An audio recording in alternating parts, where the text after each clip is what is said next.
Hello guys, good evening everybody. Ano ako sa mga karne guys, dala ni Amo.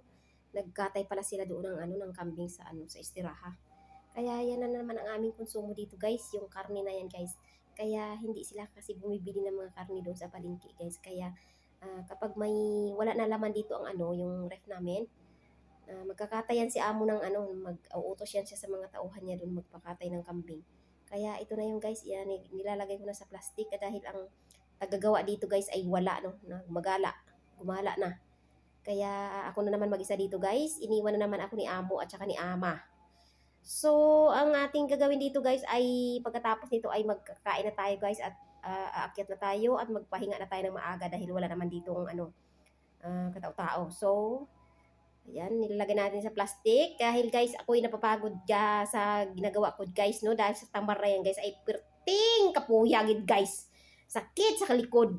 Iniwan ako ni Tupac, hindi ako tinulungan, no? Isang box lang talaga ang tinulong niya sa akin.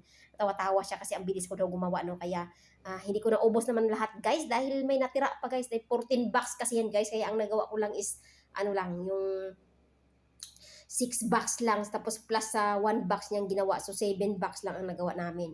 So, bukas naman uli, guys, ang aking assignment, no? Pinalti ni Tupac. So, gagawin natin dahil yan ang ating mga ginagawa dito, guys, no? Ang assignment natin dahil yan ang paborito nila sa lahat ng mga pagkain yan, ang pinaka-paborito nila. Napaka-importante yan sa kanila, guys, sa oras ng Ramadan. Kaya, tiisin natin ang ating mga paano dito kung ano-ano ang mga inuutos nila. So, dahil yan ang kanilang paborito, kaya gawin natin guys. So, tapos na tayo dyan maglagay sa mga karne guys sa plastic. So, ilalagay na natin yan sa freezer para magiging fresh. So, pagdating dito ni Tupac, wala na siyang gagawin dahil ginawa ko na yung gagawin niya. Kaya sabi ni Lulu, ako na lang daw gagawa dahil si Tupac wala dito.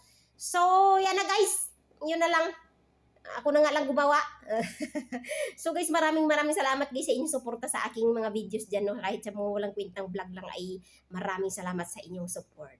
Thank you guys. Thank you for watching. Ingat po ang lahat. God bless po.